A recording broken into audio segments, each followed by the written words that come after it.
and jump over to Facebook.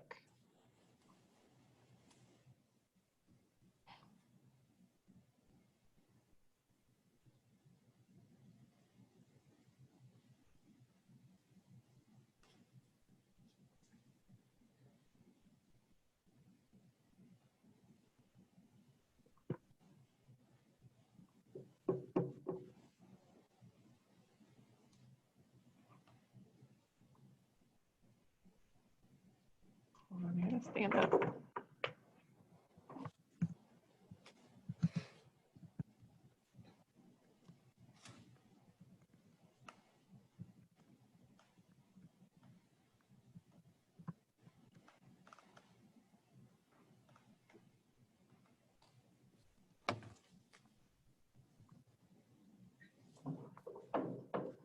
All right, you guys ready? Mm-hmm. Okay, here we go.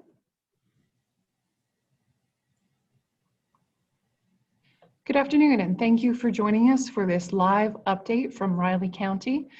Today is Tuesday, April 28th. My name is Vivian Uccello. I'm the Public Information Officer for the City of Manhattan. With us today, we have Local Health Officer Julie Gibbs, as well as Captain Aaron Friedline from the Riley County Police Department.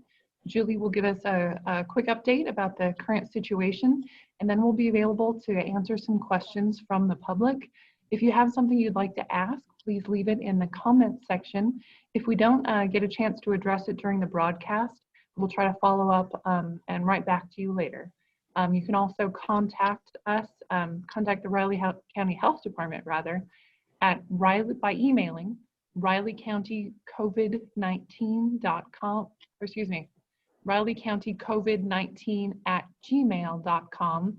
Again, that's rileycountycovid19@gmail.com. Julie, what is the latest information for today? Sure, thanks, Vivian. As of today, Kansas has 3,491 positives statewide. This represents 163 new cases since yesterday. There are now 504 hospitalizations, and there have been 120 deaths in Kansas. Riley County now has 47 confirmed positives, and 22 of those have recovered. The most recent individuals to test positive include a male and a female, both 23 years of age. Both individuals are recovering in isolation in their homes. We also have 31 tests pending, and there have been 365 negative tests in the county so far. If you are experiencing symptoms, please remember to call our screening line at 785-323-6400. This is available every day from 8 a.m. until 10 p.m.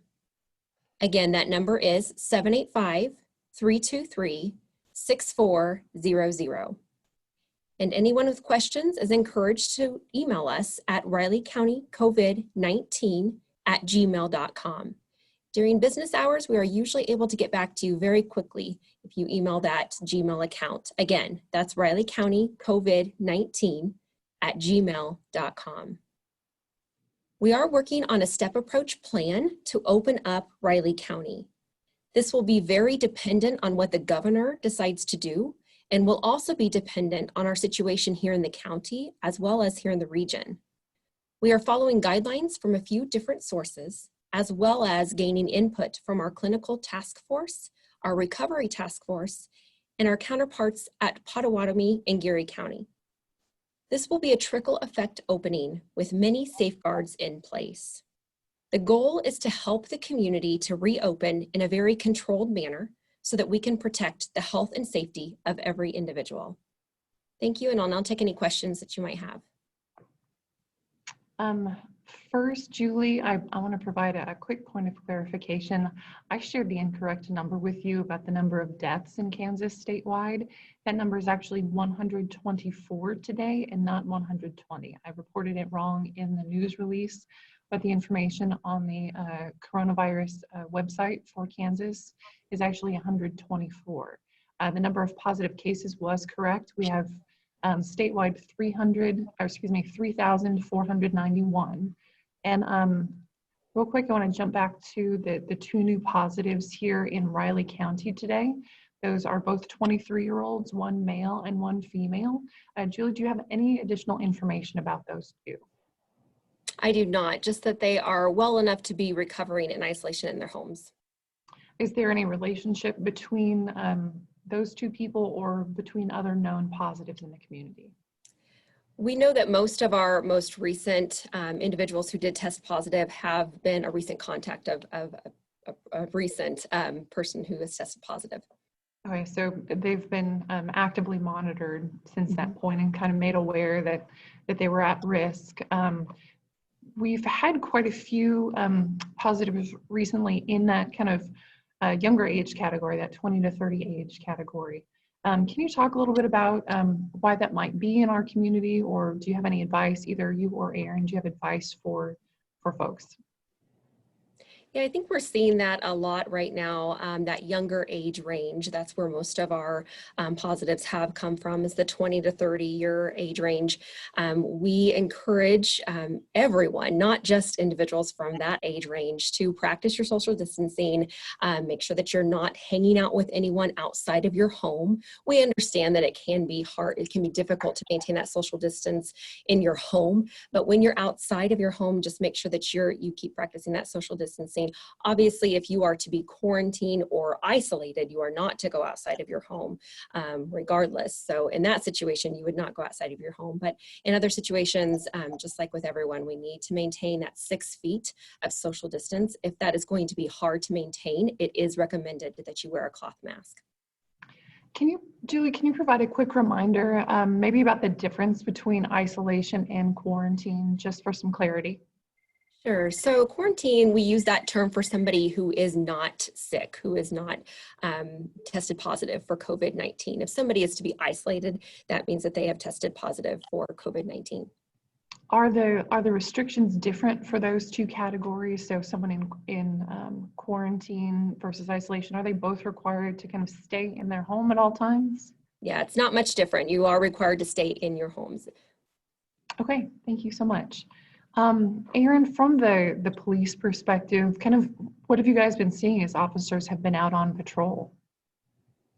Yeah, for the most part, everyone seems to be in pretty good spirits. You know, the weather's been pretty good other than a few rainy days here and there. And, you know, it's good to see everyone in the community out getting some fresh air. But I will say, if you don't want us to crash your party, you have to keep it under 10. Because we do have, you know, neighbors that are trying to be respectful of the rules that are set in place. And, you know, when they contact us and we have to come over and break up the party, you know, we don't like to have to do that, especially when everyone's behaving quite well. But when you're in excess of those groups of 10, we are going to break that up. So keep that under 10 if you don't want us to crash your party. But overall, people are doing really well. And when we do have the citizen contacts, they've been very compliant and understand and appreciate it when we can explain the rules, and don't really have any trouble with getting compliance too. And we do appreciate that. It makes things go a lot better. So I think a little bit of what we're bumping up against is this idea of what is in violation of the order versus maybe what's kind of bad practice. We've talked a lot about, you know, you shouldn't really interact with folks who are outside of your own household. That's not really an actionable item. Gathering in groups more than 10 is an actionable item. So maybe Aaron, can you explain what that action might entail? So a police officer might kind of visit you and talk with you. Is there anything else? We've talked a little bit about citations and all that. Can you just kind of explain that process a little more for us? Yeah, you know, if we get a call of concern from someone, we'll get the address, stop by, and usually contact, you know, the homeowner or resident there, and, you know, obviously explain the complaint, what we've witnessed upon arrival, and, you know, see if we can garner compliance out of that. Seems like so far to date, we've been able to do that. We have not had to issue citations in that regard. If you want to continue the party or think, well, if I let it die down and maybe a couple hours later try and kick it back up again, you know, if we have to come out multiple times, now you're kind of stretching resources that we're trying to make available to the rest of the public. So then you're pushing on the limits of, you're probably going to get a citation because, you know, things have been explained to you. We've tried to do it judiciously in that manner without having to take enforcement action, but then you could be subject to the citation, which would require you to ultimately appear in court for the violation. Thanks for helping explain that process a little bit. I know it's difficult to kind of keep yourself in at home so much, and we're all looking forward to this idea of kind of returning to, if maybe not the old normal, then a new normal that'll allow us a few more interactions with other folks or more businesses. Julie, can you talk about what those next steps might look like for the community? Right. So like I said, we're taking a lot into consideration. We have to follow certain guidelines. Of course, it will be dependent on what the governor comes out with as well. We are gaining a lot of data and input. So we do have a lot of different things that we're looking at, and we actually have a couple of different orders that could, a couple different drafts of orders that could be put out. One that we're, one is basically a step approach, and we have put a lot of safeguards in place for businesses that we would open. Of course, that'll be a step-by-step basis and will be dependent on a 14-day period. So some of those safeguards that you might expect if you are a business that we do consider that you'll be able to open at a certain time. Some of the safeguards might be requiring a mask or a barrier at the cash registers, such as plexiglass, placing social distancing tape in waiting lines, requiring proper hand hygiene of each employee, sanitizing surfaces, and deep cleaning regularly. Those are just some of the safeguards that you will be expected to have in place. And we hope to give you plenty of time to do that. But, you know, if you need to take more time to do that, don't be, you know, there's not a deadline that you have to open at a certain date. You can take as much time as you need to make sure that those guidelines are in place, or that those requirements are in place. Where can people find information about kind of best practices for businesses? We point everyone to our website. That's rileycountyks.gov. There's a lot of information on there, but there's a place that you can go to that is just for businesses. So I would suggest the website first. Okay, thank you so much. As you're looking at those plans, I had a few people reach out and wonder if we will be kind of requiring everyone to wear a mask of some sort moving forward, employees, patrons. Do you know, has that decision been made yet?